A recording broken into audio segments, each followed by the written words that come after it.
가재와 굼벵이. 옛날 가재와 굼벵이가 우연히 만나게 되었다. 가재는 수염을 자랑하고 굼벵이는 눈을 자랑했다. 가재는 제 수염을 자랑하기는 했으나 굼벵이의 밝은 눈이 부러웠고, 또 굼벵이는 가재의 긴 수염이 위험 있게 보여서 부러웠다. 그래서 둘이는 서로 눈과 수염을 바꾸기로 했다. 먼저 굼벵이가 눈을 빼서 가재를 주었다. 가재는 굼벵이의 눈을 달고 보니 자신의 모습이 더 멋지게 보여 수염을 굼벵이에게 주고 싶은 생각이 없어졌다. 그래서 하는 말이, 눈도 없는 놈이 수염은 달아서 못하니? 하고 가재는 돌아섰다. 마침 옆에서 이 광경을 보던 개미는 굼벵이가 가재에게 당하는 꼴이 하도 우스워서 배를 잡고 웃다가 그만 허리가 끊어질 듯 가늘게 되어버렸다고 한다.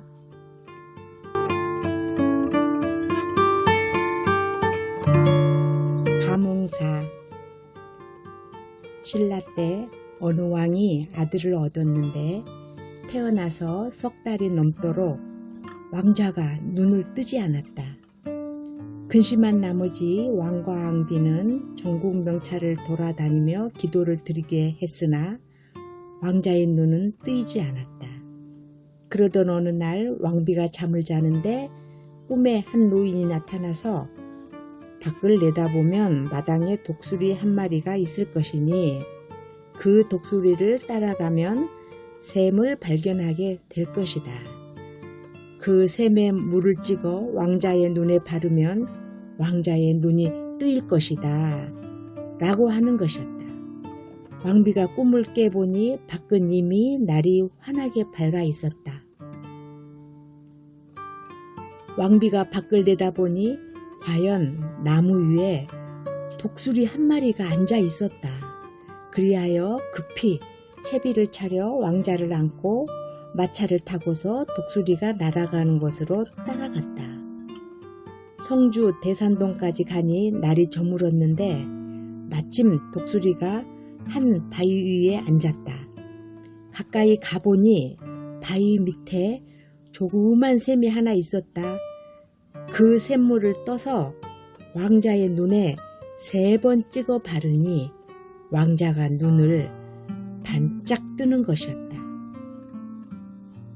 왕비와 눈이 뜨인 왕자가 경주에 돌아오자 왕이 너무 기뻐서 이는 모두 부처님의 은덕이니 그 바위 곁에 절을 지어라 라고 명을 내렸다. 이렇게 해서 지은 절이 감은사였는데 그 뒤 몇 차례 중창하면서 감응사로 바뀌었다. 그 후 이 절에 부처님께 빌면 눈먼 사람이 모두 눈을 떴다고 한다.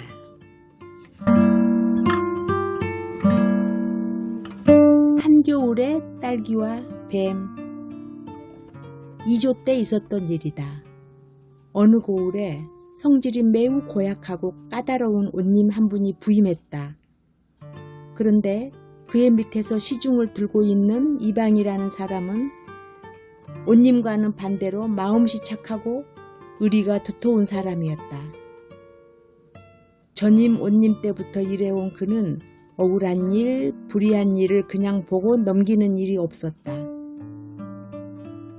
새로 부임한 옷님은 그런 이방을 못마땅하게 여겼다. 그러나 부임한 지 얼마 되지도 않아 터무니없는 이유로 파면을 시킬 수도 없었다. 그래서 부임 후 한 달쯤 지난 뒤 구실을 삼아 이방을 파면시키기로 마음먹었다. 여보게 이방, 지금부터 한 달 이내에 뱀과 딸기를 구해오도록 하게. 만일 구해오지 못하면 큰 벌을 내릴 것이요, 구해오면 큰 상을 내릴 것이다. 때는 한참 추운 겨울이었다. 추운 겨울에 뱀과 딸기가 없는 줄 뻔히 알면서도 마음씨 착한 이방은 감히 사또의 분부를 거스르기 어려워 다음 날부터 산으로 들로 뱀과 딸기를 찾아 나서기로 했다. 산천은 흰 눈에 덮여 뱀과 딸기는 찾을 길이 없었다. 그래도 이방은 열심히 뱀과 딸기를 찾아 헤매다가 그만 병이 나서 들어 눕게 되었다. 이방이 병석에 눕게 되니 그의 아들들이 물었다. 아버님, 어디 편찮으시옵니까? 이방은 아들들에게 자초지종을 모두 이야기했다. 그러자 큰아들이 나서서 아버님, 너무 걱정 마십시오 하더니 옷을 입고 밖으로 나갔다. 그 길로 큰아들은 동원으로 나가 원님께 면회를 요청했다. 원님은 이방의 아들이 왔다고 하니 뱀과 딸기를 가지고 왔나 싶어 들어오라고 했다. 큰아들은 원님 앞에 나아가 말씀을 여쭙다. 아버님은 지금 구렁이에게 물려서 앓고 있사옵니다. 이 말을 들은 원님은 크게 노하면서 이놈! 이 추운 겨울에 어디 구렁이가 있단 말이냐? 하고 호통을 쳤다. 이 말을 받아 큰아들은 그러면 이 겨울에 뱀은 어디 있으며 딸기는 어디 있사옵니까? 하고 되물으니 원님은 아무 말도 못했다. 이렇게 하여 아들의 지혜로 이방은 파면을 면할 수 있었다고 한다.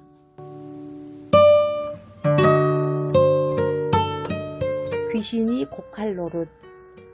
옛날 어느 마을에 가난한 사람이 살았다.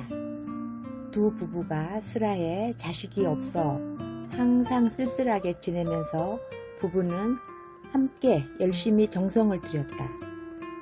어느 날 삼신산에서 그 부인이 빌고 있다가 잠깐 잠이 들었다. 그런데 한 노인이 나타나서 너의 정성이 지극하니 아이를 낳게 해주겠다.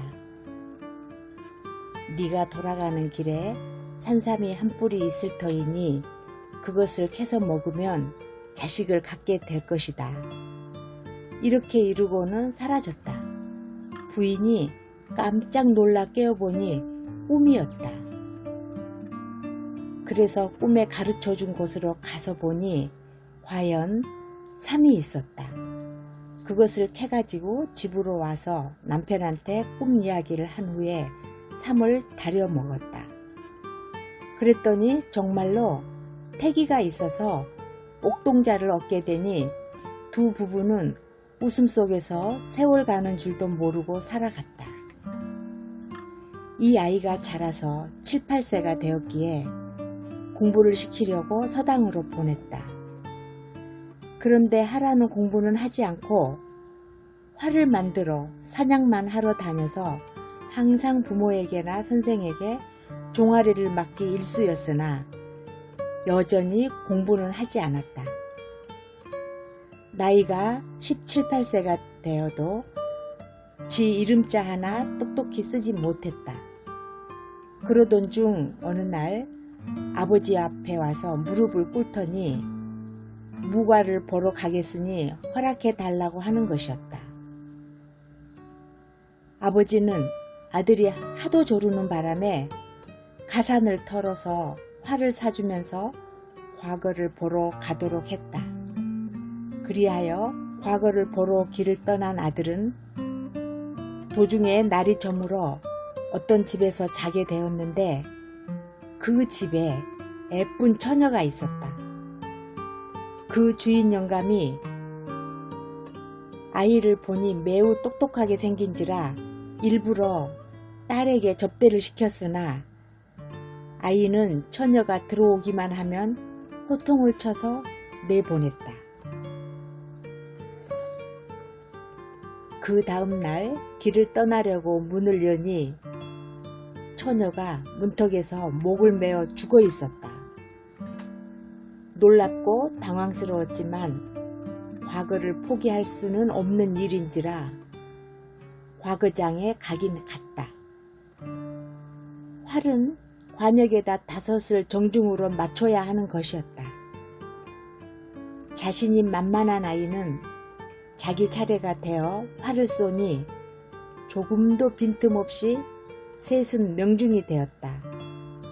그리고 4번째 화살을 쏘는데 난데없는 회오리 바람이 일어서 화살이 중간에서 꺾어지고 말았다.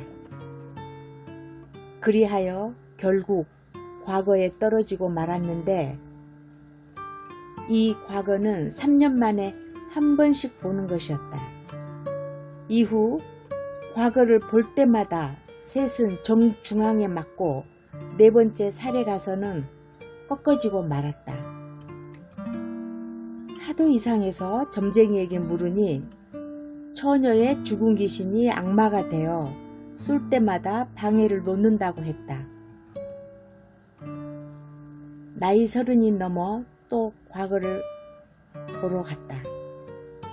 셋은 여전히 맞추고 4번째 화살을 쏘려고 하다가 울음이 나와서 서 있었더니 원님이 이상히 여겨 그 우는 곡조를 물었다.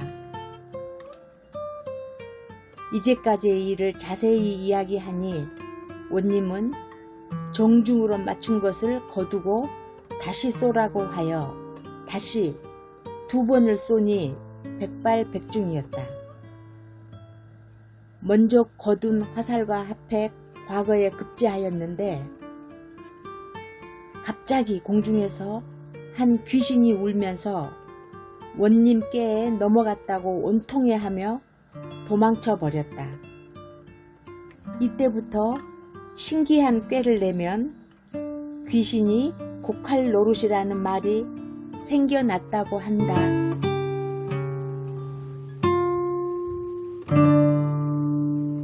기른 자식이 낳은 자식보다 낫다. 옛날에 경상도 어느 마을에 조 부자가 살고 있었다. 슬하에 딸 3을 두고 행복하게 살았는데 단지 아들이 없다는 것이 가슴 아픈 일이었다. 어느 날 조 부자는 이웃 마을에 일이 있어 갔다. 오는 길에 거짓골을 한 사내아이 하나를 주워서 왔다.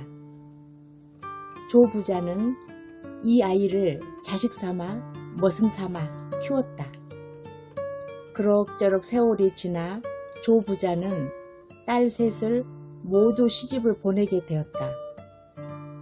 그리고 데리고 온 아이도 어느덧 성장하여 장가들 나이가 되었다. 너도 이제 장가들 나이가 되었구나. 그동안 너에게 정도 들었다마는 어차피 너는 내 혈육이 아니니 이제 장가를 들거든 네 사람과 함께 이 집을 나가서 다른 데 가서 잘 살거라. 조 부자는 이렇게 말하고는 그 아이를 장가를 보내서 약간의 돈을 주어 쫓아내다시피 했다. 그리고 딸 3을 집으로 불렀다. 조 부자는 그 자리에서 딸들에게 토지 문서를 갈라주면서 말했다. 이제 재산을 너희들에게 다 주었으니 난 이제 너희들에게 얹혀서 살아야겠다. 딸들은 재산이 탐이 나서 아버지 그렇게 하셔요. 아버지가 좋아하시는 것은 무엇이든지 해드리겠습니다. 라고 헛소리를 했다. 딸들의 말에 조 부자는 흐뭇한 마음이 되었다. 그리하여 제일 먼저 큰딸네 집으로 갔다. 그런데 며칠간은 잘 해주는 듯 했으나 열흘이 가지 못해 큰딸이 하는 말이 아버지 둘째 집에 가서 며칠 쉬시다 오셔요 하는 것이었다. 그리하여 조 부자는 둘째 딸 집으로 갔다.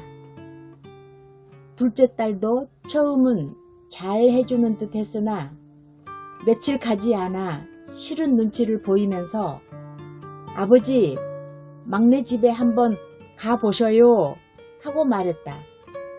조 부자는 괘씸하고 분하나 아무 말 없이 막내에게 갔는데 이 막내 역시 며칠간은 대접이 좋더니 나중에는 구박이 심했다. 분한 마음을 안고 막내딸 집을 나온 조 부자는 옛날 살던 집으로 돌아오고 말았다. 하루 종일 방 안에 앉아서 생각을 이리저리 굴리고 있던 조 부자는 주워다 키운 아들 생각이 났다. 지금은 어디 가서 얼마나 고생을 하며 살까 생각하니 자기의 잘못이 뉘우쳐지기도 했다. 그러다가 불효한 딸들에게 준 땅을 찾아 고생하는 아들에게 주어야겠다고 생각했다. 그래서 인편으로 딸 셋에게 다음과 같은 내용의 편지를 보냈다. 딸아, 보아라. 내가 전에 너희에게 준 토지는 공평하게 나누어 주지 못했다. 허둥지둥 나누어 주다 보니 좋은 땅, 나쁜 땅이 서로 공평하게 되지 못했다. 그러니 공평하게 다시 나누어 줄 터이니 어느 날까지 꼭 오너라. 누구 땅이 좋은 것인지 나쁜 것인지는 보아야 알겠다. 아비의 말을 어기는 일이 없이 꼭 오너라. 딸들은 그 편지를 받은 즉시 자기 것이 나쁘게 돌아온 것이 아닌가 하고 날짜를 어기는 일이 없이 토지 문서를 가지고 부랴부랴 달려왔다. 그래서 조 부자는 토지 문서를 내놓으라고 했다. 딸들이 내놓은 토지 문서를 받아쥐자 그때서야 조 부자는 딸들을 향하여 일장 호령을 했다. 당장 집으로 가거라. 꼴도 보기 싫다. 아비 밥 해주는 것이 그리도 아깝고 싫더냐. 꼴도 보기 싫으니 얼른 가거라. 조 부자는 이렇게 호령하여 딸들을 쫓아버렸다. 조 부자는 토지 문서를 싸서 괴나리 보찜을 꾸려 아들을 찾아 정처 없이 방랑의 길을 떠났다. 오늘은 이 고을, 내일은 저 고을, 이럭저럭 돌아다니기를 한 달여를 했다. 옷은 남루해지고 얼굴은 헬쓱하게 변했다. 그러나 조 부자는 꼭 찾을 수 있을 것이라는 기대감 속에 피곤한 줄도 모르고 계속 찾아다녔다. 때는 점심나절. 오늘은 이 고을에서 한번 찾아볼까 하는 생각으로 어느 마을에 찾아 들어갔다.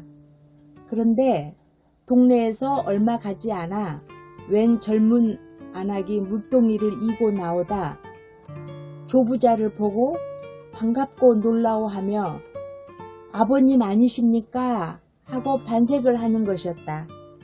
그 안악은 며느리가 틀림없었다. 얘야, 이 마을에 사느냐? 나는 그런 줄도 모르고 한 달 이상이나 너희들을 찾아 헤맸구나. 자, 집으로 가자. 며느리는 조 부자를 집으로 모시고 가서 목욕을 시키고 옷을 갈아입혔다.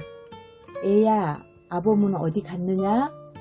예, 아버님, 산에 나무하러 갔습니다. 여기에 누워있는 아기는 아들이냐 딸이냐? 예, 아버님, 아들입니다. 곧 돌이 다가옵니다. 그놈 똑똑하게 생겼구나. 이제 손자를 봤으니 죽어도 한이 없다. 아버님, 무슨 말씀을 그렇게 하셔요? 오래오래 사셔야지요. 하고 며느리는 말했다. 아버님, 진지를 해 올릴 테니 잠깐만 참으시고 기다리셔요. 그리고 며느리는 밥을 하기 위해 물을 길러 물동이를 이고 나갔다. 그 사이 조 부자는 손자 옆에 누워 있다가 깜빡 잠이 들었다.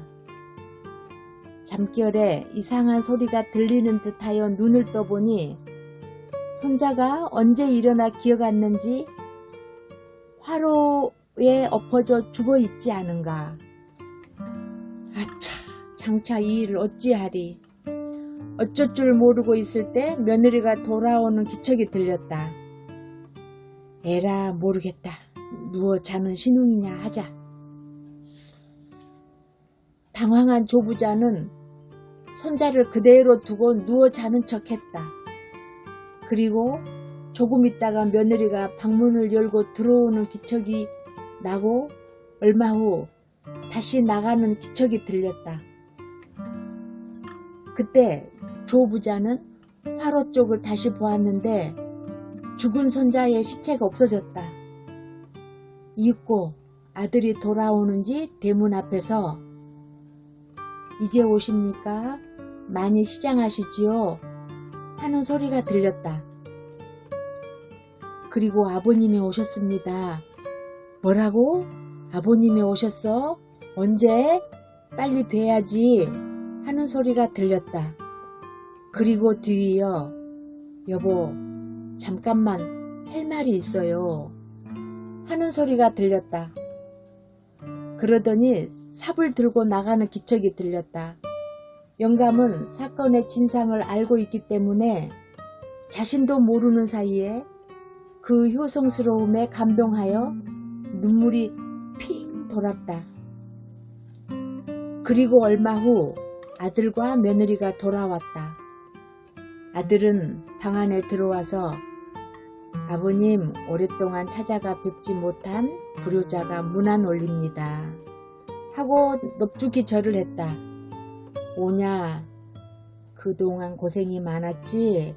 그런데 며느라 손자가 어디 갔느냐? 하고 넌지시 물어보았다. 그때 며느리는 다음과 같이 말했다. 예 아버님. 아버님 주무시는데 시끄러울까 봐서 옆집 애에게 업혀 놀러 보냈습니다. 조부자는 그때서야 나는 다 알고 있으니 자초지종을 말하여라. 아들과 며느리는 손자가 죽어서 뒷산에 묻고 왔다고 사실을 말해주었다. 너무 걱정 마십시오. 자식은 또 나올 수 있으니 심려 놓으십시오. 너희들의 효성에 나는 고개를 들 수가 없구나. 손자가 죽은 것은 내 불찰도 있느니라. 아버님 그런 말씀 마십시오. 아버님의 불찰은 조금도 없습니다. 아들 내에는 진심으로 그렇게 말했다. 너희들의 효성은 참으로 갸륵하구나. 이처럼 효성스러운 너희들을 내가 낳은 자식이 아니라 해서 구박한 걸 용서해 주기 바란다. 너희들의 그 효성의 보답으로 여기 나의 전 재산을 준다. 조부자는 그렇게 말하고는 토지 문서를 내주었다. 그러나 아들 내외는 극구 사양하며 받지 않았다. 조금도 미안하게 생각할 필요는 없다. 내가 여기서 살다가 죽을 것이니 나를 봉양하는 대가라 치고 받아주어라. 그러나 아들은 재산이 없어도 나를 길러주신 부친인데 마땅히 모셔야지요. 하고 말했다. 오, 고맙구나. 그러나 제발 받아다오. 하고 사정하다시피 주었다. 그 후 조부자는 양아들의 효성 속에 행복하게 여생을 보냈으며 양아들의 효성에 하늘도 감동한 탓인지 손자, 손녀들이 많이 태어나 행복하고 부유하게 오래오래 잘 살았다.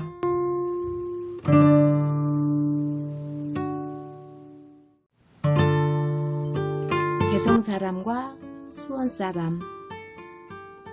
옛날부터 개성사람과 수원사람은 규모 있고 인색하기로 이름이 나 있었다.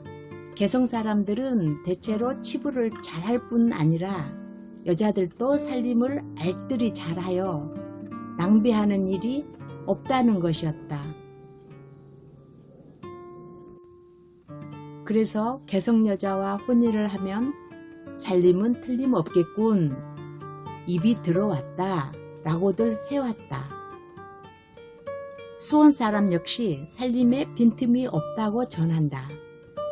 따지기를 잘하고 경우를 엄격히 밝히며 절약에 있어서는 누구한테도 지지 않으려 든다.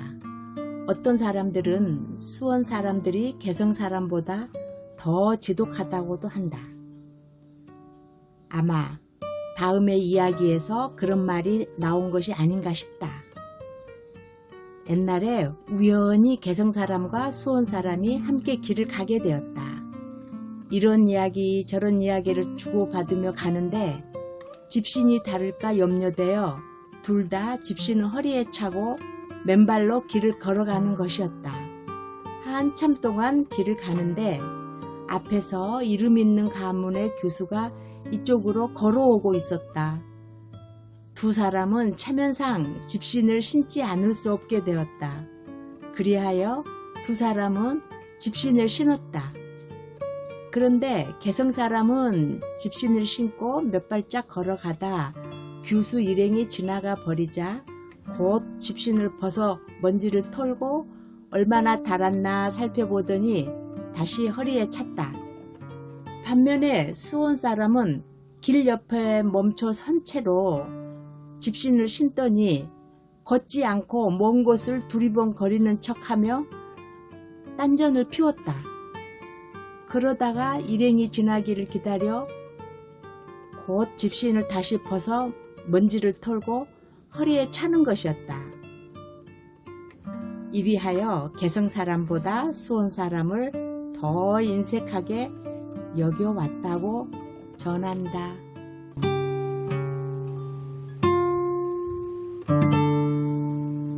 거북이의 보은. 옛날 아주 먼 옛날에 한 한량이 있었다. 이 한량이 어느 날 바닷가에 모래밭을 거닐고 있는데 멀리서 마을의 소년들이 모여서 무엇인가 떠들고 있었다. 한량이 무슨 일인가 하고 가까이 가보니 꼬리가 셋이나 달린 큰 거북이 한 마리를 잡아놓고 7명의 소년들이 서로 다투고 있었다. 소년들은 그 거북이를 서로 자기가 가지려고 다투었지만 7명이 함께 잡은 것이었기 때문에 서로 양보를 하지 않는 한 타협의 기색이 보이지 않았다. 그러다가 어느 아이가 7사람이 잡은 것이니 7등분으로 나누어 가질 수밖에 없다고 제의했다. 그러자 모두 그 말이 옳다 하여 칼을 들어 거북이의 몸을 7토막으로 자르려고 했다. 그러자 거북이는 꼼짝없이 죽게 되고 말았으니 슬픈 표정으로 그들을 바라보며 애원을 하는 눈치였다.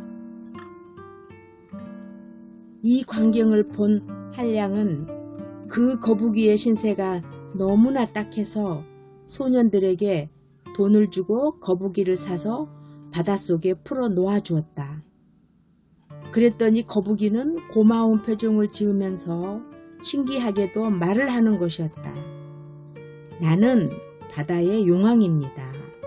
오늘은 마침 육지를 구경하려고 바닷가에 나왔다가 붙들려 하마터면 죽을 뻔했으나 당신 덕으로 살게 되었습니다. 앞으로 당신에게 어려운 일이 생기면 이곳에 와서 나를 찾으십시오. 그러면 내가 반드시 당신을 도와 오늘의 은혜를 갚겠습니다. 거북이는 그렇게 말하면서 바닷속으로 사라졌다. 그 후 한량은 오랜 여행을 하게 되었다. 어느 날 저녁길을 가다가 해가 저물어 주막에서 하룻밤을 묵게 되었다. 주막집 노인은 한량을 반갑게 맞이했다. 저녁을 먹은 후에 이런저런 이야기 끝에 한량은 방랑길을 나섰으니 내일은 뒷산에 올라가 보겠다고 말했다.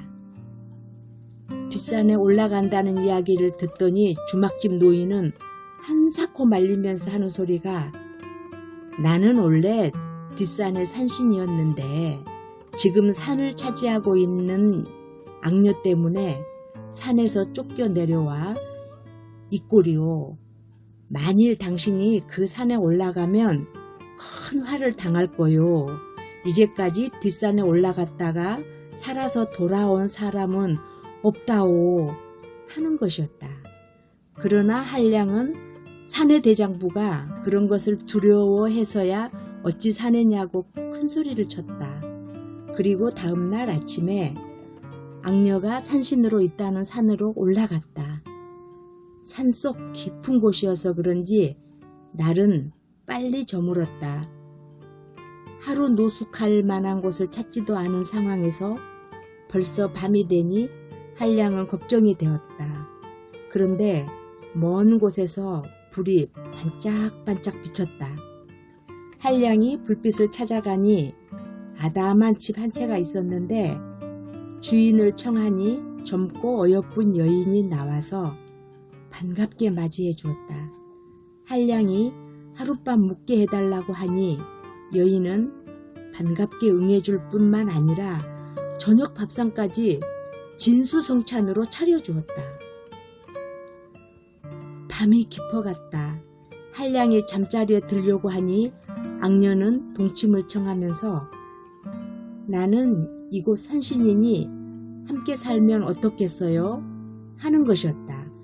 한량은 속으로 놀랐지만 이미 들은 게 있었으므로 마음속으로 이제부터 수작을 하는구나 생각하고 허허 어디 아녀자가 부끄러움도 없이 이러는 게요?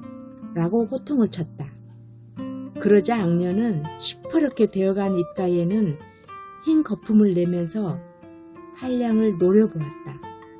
내가 나를 싫어하면 어디 두고 보자. 악녀가 주문을 외우며 중얼거리니 갑자기 천지가 먹칠한 것처럼 암흑세계로 변하고 천둥소리와 함께 번개불이 번쩍거렸다.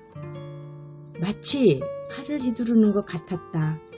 한량은 정신을 차릴 수가 없었으며 도저히 악녀와 대항할 수 없다는 것을 깨달았다. 그런데 문득 살려준 거북이 생각이 났다. 그래 악녀에게 며칠 동안만 생각할 여유를 달라고 청했다. 악녀는 한량이 굴복하는 것을 보고 비웃으면서 이랫동안의 여유를 주었다. 그러나 만일 자기를 속이고 달아나거나 하면 죽이겠다고 협박을 했다. 한량은 거북이를 살려준 바닷가에 가서 용왕을 불렀다. 그랬더니 바닷속에서 예쁜 동자가 나오더니 주문을 외웠다. 그러자 바닷물이 양쪽으로 쫙 갈라졌다. 한량은 동자를 따라 그 바닷속으로 들어가 용왕을 만났다. 용왕은 한량의 어려운 사정을 듣고 3명의 장수를 딸려 보내면서 악녀를 치는데 도와주도록 영을 내렸다. 한량은 새 장수와 함께 육지로 나와 악녀를 치러 갔다. 장수들이 무슨 술수인가를 쓰니 천지가 암흑으로 변하고 비바람이 쳐서 걷잡을 수 없게 되었다. 이 광경을 본 악녀는 한량을 무섭게 노려보며 내가 용왕의 힘을 빌어왔으나 나의 술법에는 당하지 못할 것이다 라고 말하면서 다시 종이에 주문을 써서 소지를 올리니 웬일인지 장수들이 무참히 죽고 말았다. 한량은 이제 꼼짝없이 악녀의 청을 들어줄 수밖에 없게 되었다. 그러나 다시 한번 더 시간을 달라고 간청을 했다. 악녀는 내가 아무리 꾀를 내어도 별 수 없을 것이다 하면서 한 달 동안의 여유를 주었다. 한량은 다시 용왕에게 달려갔다. 용왕은 크게 걱정을 하면서 하늘에 있는 옥황상제의 힘을 빌어야겠다고 하늘로 올라갔다. 옥황상제는 새 장수를 내려보내니 새 장수는 술수를 써서 비바람과 벼락을 치게 했다. 악녀는 비웃으면서 내가 하늘의 힘을 받고 있구나. 이제 내 무궁무진한 술수를 보아라 하면서 다시 종이에 주문을 써서 소지를 올렸다. 그러나 아무 변화도 없이 비바람과 벼락은 여전했고 마지막엔 큰 벼락이 악녀 위에 떨어져 악녀는 죽고 말았다. 악녀의 시체는 커다란 늙은 여우로 변했다. 여우가 여자로 둔갑하여 사람들을 괴롭혔던 것이다. 한량은 하늘나라의 새 장수에게 고맙다는 인사를 하고 주막집 노파에게 들러 인사를 했다.